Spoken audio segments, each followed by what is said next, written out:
സംസ്ഥാനത്ത് വൈദ്യുതി നിയന്ത്രണത്തിന് സാധ്യതയുണ്ട്. വൈദ്യുതി ആവശ്യകതയിൽ വന്ന വർധനവും പവർ എക്സ്ചേഞ്ച് മാർക്കറ്റിലെ ലഭ്യതക്കുറവും കാരണമാണ് നിയന്ത്രണം. വൈകിട്ട് 7 മണി മുതൽ രാത്രി 11 വരെയുള്ള സമയത്ത് ഉപഭോഗം കുറയ്ക്കണമെന്ന് KCB ഉപഭോക്താക്കളോട് അഭ്യർത്ഥിച്ചിട്ടുണ്ട്. വിവരങ്ങളുമായി അഖിൽ പാലോട്ട് മഠം ചേരുന്നുണ്ട്. അഖിൽ, ഈ വൈദ്യുതി നിയന്ത്രണത്തിന് സാധ്യത എന്തെല്ലാം കാരണങ്ങളാണ് മനസ്സിലാകുന്നത്?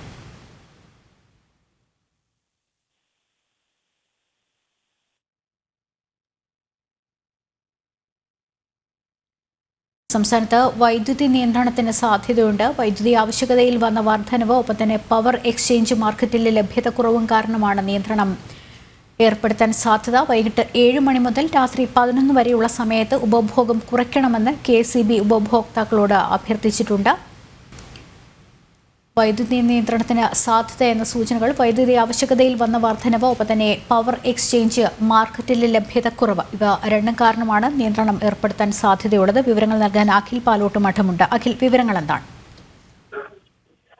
ലക്ഷ്മി, സംസ്ഥാനത്ത് വർദ്ധിച്ചു വരുന്ന വൈദ്യുതിയുടെ ക്ഷാമത്തിന്റെ ഫലമായിട്ടാണ് ഒരു നിയന്ത്രണം ഏർപ്പെടുത്തി അതിലൊരു ക്രമീകരണം നടത്താൻ ഇപ്പോൾ സംസ്ഥാനത്ത് കേരള ഇലക്ട്രിസിറ്റി ബോർഡ് ഒരു തീരുമാനമെടുത്തിരിക്കുന്നത്. അതായത് കൂടുതലായി വൈദ്യുതി ഉപയോഗിക്കുന്ന വൈകുന്നേരങ്ങളിൽ ഒരു നിയന്ത്രണം വരുത്തണം എന്നതാണ് ഇപ്പോൾ ബോർഡ് ആലോചിക്കുകയും അത് ഉപഭോക്താക്കളുടെ ഒരു അഭ്യർത്ഥന മൂലം മുന്നോട്ട് വയ്ക്കുകയും ചെയ്യുന്നത്. വൈകുന്നേരം 7 മണി മുതൽ രാത്രി 11 മണി വരെയുള്ള സമയങ്ങളിൽ ഒരു 15 മിനിറ്റ് സമയം ഇത്തരത്തിൽ നിയന്ത്രണം വരുത്താം എന്നതാണ് പുതിയതായി വരുത്തുന്ന ഒരു ക്രമീകരണമായി നമുക്ക് മനസ്സിലാക്കാനും, അല്ലെങ്കിൽ ഇലക്ട്രിസിറ്റി ബോർഡ് ഒരു അഭ്യർത്ഥനയായി മുന്നോട്ട് വെക്കുന്നത്. കാരണം സംസ്ഥാനത്ത് അടിക്കടിയായി ഉണ്ടാകുന്ന ഈ പ്രകൃതിക്ഷോഭങ്ങളുടെയും അതുപോലെ തന്നെ വർദ്ധിച്ചു വരുന്ന മഴയുടെയും ഒക്കെ സാഹചര്യത്തിൽ വൈദ്യുതിയുടെ ഉത്പാദനത്തിൽ കാര്യമായി തന്നെ അത് ബാധിക്കുന്നുണ്ട്. അങ്ങനെ ബാധിക്കുന്നത് കൊണ്ടാണ് ഇത്തരത്തിലൊരു ക്രമീകരണം നടത്താൻ ഇപ്പോൾ ബോർഡ് തീരുമാനമെടുത്തിരിക്കുന്നത്. ബോർഡിന്റെ ഡയറക്ടർ ബോർഡ് കൂടി